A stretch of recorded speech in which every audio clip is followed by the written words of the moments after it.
Radhe friend, जय Shri Krishna. Veena Deepak Soni YouTube channel में आप सभी का स्वागत है। फ्रेंड्स, आज की वीडियो में हम जानेंगे कि बासुड़ा पूजन कैसे किया जाता है। तो देखिए, बासुड़ा को बासुड़ा शीतला सप्तमी या शीतला अष्टमी के नाम से भी जाना जाता है। बासुड़ा पूजन सुबह सुबह किया जाता है, मतलब अंधेरे में ही किया जाता है। 5-6 बजे के आसपास हम बासुड़ा पूजन लेते हैं। आप अपने घर से बाहर निकलते ही घर के सामने भी बासुड़ा पूज सकते हैं। जहाँ पर आपने होली पूजा की थी वहाँ पर भी बासुड़ा पूजन कर सकते हैं, या आप चौराहे पर भी बासुड़ा पूजन कर सकते हैं। तो बासुड़ा जब हम पूजते हैं तो पहले हम पूजा की थाली तैयार कर लेते हैं। तो चलिए पहले देख लेते हैं कि बासुड़ा पूजन के लिए हमें क्या क्या चाहिए सामग्री में। सबसे पहले तो हमें बिड़कले की एक माला चाहिए होगी। जैसी होली पर माला चढ़ाई जाती है वैसे ही बिड़कली की एक माला में लेनी है। इसके साथ हम एक लोटा जल ले लेंगे। जल में हम थोड़ा सा मक्खन या कच्चा दूध डाल लेंगे। आपके पास मक्खन है तो मक्खन डाल ले, नहीं से कच्चा दूध भी डाल सकते हैं। मक्खन नहीं तो कोई बात नहीं, आप मलाई भी डाल सकते हैं। इसके साथ हम तिलक करने के लिए हल्दी ले लेंगे। बासुड़ा की पूजन में हल्दी से तिलक किया जाता है। इसके साथ ही जब हम बासुड़ा पूजन जाएंगे, सबसे पहले हम क्या करेंगे, थोड़ा आटा गूंथ लेंगे। बिना नमक का आटा में गूंथना है और इस आटे की हमें लोई बनानी है। इस आटे की हम 2 लोई बनाते हैं। तो देखिए, आटे में नमक नहीं डाला, पहले दिन आटा गूंथ के नहीं रखना है। जिस टाइम पर हम पूजन करने जाएंगे उसी टाइम पर हमें आटा गूंदना है, नमक नहीं डालना है। बिना नमक का आटा ले लेंगे और उसमें हम इस तरह से लंबी लंबी 5 या 7 या 2 पीढ़ियाँ बना लेंगे। और जो हम पीढ़ियाँ बनाएंगे उसमें हम अंगुली के हाथ थोड़े निशान भी कर देंगे। तो इस तरह से देखिए, मैंने यहाँ पर 2 बुड़िलियाँ बना ली है। आप 5-7 कितनी भी बना सकते हैं। साथ ही हम भोग के लिए मीठे चावल लेंगे। बासी खाने का भोग लगाया जाता है। शाम के समय हम पहले ये चावल बना लेते हैं और सुबह जब बासुड़ा पूजते हैं तब इनका भोग लगाते हैं। कि यहाँ पर मीठे चावल चढ़ाए जाते हैं, किसी के यहाँ पर गुलगुले पूरी चढ़ाई जाते हैं, लेकिन ठंडे खाने का ही भोग लगाया जाता है। साथ ही हमें दही लेना है। देखिए, बासुड़े की जो पूजा है या ठंडी पूजा होती है, इसमें दही का बहुत अधिक महत्व होता है। तो दही आप जरूर ले लीजिएगा।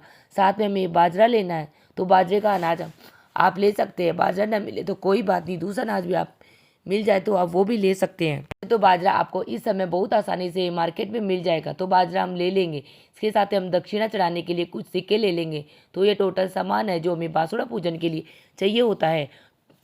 आप बासुड़ा पूजन के लिए जाइए, तब आप बासुड़ा पूजन जाएंगे तब आप अपना पीलिया जरूर ओढ़ ले। पीलिया नहीं है तो आप अपनी शादी की चुनरी भी ओढ़ सकते हैं। किसी भी शुभ सब पूजा में हम पीलिया जरूर ओढ़ते हैं। तो पीलिया है तो पीलिया ओढ़ लेना। पीलिया नहीं है तो जो आपकी शादी की चुनरी है वो आप ओढ़ लीजिएगा। इस थाली को हम ढक के लेके जाना है। आप चाहे तो आप जो भी आपका पूजा का कपड़ा है जिससे आप पूजा की थाली ढकते हैं, उस कपड़े से आप इस थाली को अच्छे से ढक ले। तो हम इस थाली को अच्छे से ढक लें। किसी के यहाँ पर बच्चे के जन्म के समय से जो पोतरा आता है उस पोतरे से उस थाली को ढकते हैं। तो आपके यहाँ जो पोतरे की रिवाज है तो आप पोतरे से ढक लीजिएगा, नहीं तो आप किसी भी कपड़े से ढक के ले जा सकते हैं। तो थाली तैयार करने के बाद सुबह सुबह थोड़ा अंधेरा जब रहता है, 5 या 6 बजे के आसपास की हम बासुड़ा पूजते हैं। तो सुबह सुबह हम बासुड़ा पूजने जाएंगे। अपने घर के बाहर या चौराहे पर जहाँ पर भी होली पूजा थी वहीं पर बासुड़ा पूजन करते हैं। जहाँ बासुड़ा पूजन लेंगे वहाँ हम एक ईंट या पत्थर रख लेंगे। 1 या 2 ईंट हम रख लेंगे या पत्थर रख लेंगे। 1 या 2 ईंट आप रख सकते हैं। पहले यहाँ पर जल के छींटे लगाकर हम इसको शुद्ध कर लेंगे। उसके बाद जो हमने बिड़कली की माला ही है वह बिड़कली की माला हम इसके ऊपर रख देंगे, फिर हम पूजा करेंगे। देखिए, इन्हें हम शीतला माता का स्वरूप मान के, बासुड़े के दिन शीतला माता का पूजन होता है तो शीतला माता का स्वरूप मान के पूजा करते हैं। पहले जल के छींटे लगाकर देंगे, उसके बाद हम यहाँ पर तिलक लगाएंगे। तो हमने यहाँ पर स्नान के लिए जल के छींटे लगा दिए। तिलक के रूप में हल्दी चढ़ा देंगे। भोग के लिए हम चावल की जो मीठे चावल वो चढ़ाने, आपके यहाँ पर गुलगुले पूरे चढ़ाए जाते हैं तो आप वो चढ़ा दीजिएगा। भोग हम चढ़ा देंगे। भोग में हमें दही भी जरूर चढ़ाना है। और आप जो आज के दिन माता को अत्यधिक प्रिय है राबड़ी, तो आप राबड़ी का भोग भी अवश्य चढ़ाएं। कि बासुड़े का जो पूजन होता है वह ठंडा पूजन होता है। उसके बाद जो आप आटे की लोई लेके आए थे, ये लोई हम चढ़ा देंगे, फिर हम बाजरा चढ़ाएंगे। इस तरह से जो चीजें हम लेके आए हैं वह सारी चीजें हम चढ़ा देंगे। दक्षिणा पूजा में रही कमियों को पूरा करती है तो दक्षिणा आप जरूर चढ़ाइएगा। दक्षिणा चढ़ाने के बाद फिर हम जल चढ़ा देंगे। हाथ जोड़कर शीतला माता से प्रार्थना करेंगे। शीतला माता, आप ठंडी रानी है, सारी बीमारी को हमारे घर से दूर रखना और मेरे घर में सुख समृद्धि बनाए रखना। इस तरह से हम बासुड़ा पूज लेंगे। उसके बाद में हमें पतवारी माता भी पूजनी होती है। तो वहीं पर 2 पत्थरों को रख के हम पतवारी माता भी पूज लेते हैं और उनसे भी यही प्रार्थना करते हैं और व्रत की शीतला माता व्रत की कथा कहानी सुन लेते हैं। कथा कहानी अगर यहाँ पे बताती वीडियो अत्यधिक लंबा हो जाती तो उस कथा कहानी का वीडियो मैं आप लोगों को अलग से दे दूंगी। लिंक मैं डिस्क्रिप्शन में ऐड कर दूंगी, आप वहाँ से शीतला माता की व्रत की कथा कहानी जरूर सुनना, क्योंकि शीतला माता की व्रत की पूजा के साथ साथ हमें कथा कहानी भी सुनना बहुत ही जरूरी होता है। उसके बाद में इस तरह से हम अपने ससुराल की हम शीतला माता की पूज लेते हैं। फिर देखिए किसी के यहाँ पर बाजरा बोने की रिवाज है, तो ये रिवाज सबके पे नहीं होता, लेकिन अगर आपके यहाँ पे ये तो आप थोड़ी सी मिट्टी में इस तरह से डाल के जल के छींटे लगा दे, यह बहुत शुभ होता है। और इसको कहते हैं कि आपने धन दबा दिया, और कहते हैं अपने साइड में कोई भी महिला को कोई भी बच्चा अपने बेटे का नाम ले के कहना है, जैसे मेरे बेटे का नाम गन्नू है तो गन्नू को कह देना मैंने यहाँ पर धन दबा दिया, तो यहाँ पर इस तरह से बाजरा बो देते हैं।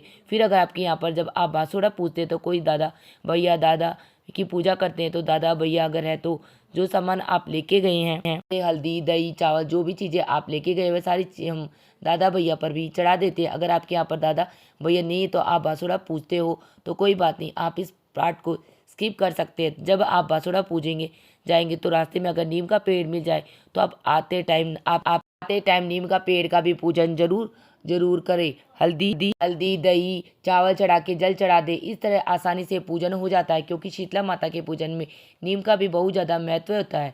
नीम का पेड़ है तो आप पूजन कर लीजिएगा, पेड़ नहीं है तो कोई बात नहीं, आप बासुड़ा पूज के सीधा अपने घर आ सकते हैं। घर आते ही घर के दोनों कोलों पर हमें हल्दी से स्वस्तिक बनाना है और दोनों कोलों को जल से सींचना है। तो इस तरह से स्वस्तिक बना के जल से सींच कर हम अपने घर के अंदर आ जाएंगे और बासुड़े का जो पूजन पूरा हो जाएगा। बासुड़े के दिन बासी खाना ही खाया जाता है, तो आप शाम को भी यह खाना बना ले और बासुड़े के दिन आप बासी खाना खाएं।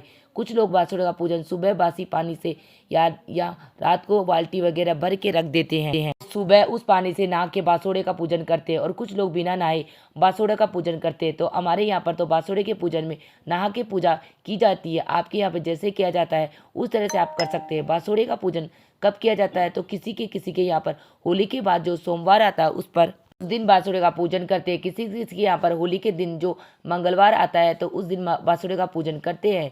किसी के यहाँ पर होली के बाद जो भी सप्तमी तिथि आती है तो सप्तमी के बासुड़े का पूजन करते हैं, और किसी के यहाँ पर होली के बाद जो अष्टमी तिथि आती है उस पर अष्टमी को बासुड़े का पूजन करते हैं। आप चाहे तो आपके यहाँ सोमवार को पूजा करते हैं तो आप सोमवार को पूज लीजिए, मंगलवार को पूज लीजिए, सप्तमी को पूजता है तो सप्तमी के दिन पूज सकते हैं, या अष्टमी की पूजते हैं तो आप अष्टमी की पूजा कर सकते हैं। बासुड़ा चाहे आप किसी भी दिन पूजा की विधि यही रहती है। फ्रेंड्स, बासुड़ा पूजन की बहुत ही सरल विधि है। आपको ये विधि कैसी लगी कमेंट करके जरूर बताना। अगर ये वीडियो आप लोगों के थोड़ा सा भी यूजफुल है तो प्लीज वीडियो को लाइक कर लेना और चैनल को सब्सक्राइब करना। फिर मिलते हैं किसी और वीडियो में, तब तक के लिए राधे राधे फ्रेंड। जय श्री कृष्णा और शीतला माता की कृपा आप पर आपके परिवार पर सर्वदा बनी रही। राधे राधे फ्रेंड्स।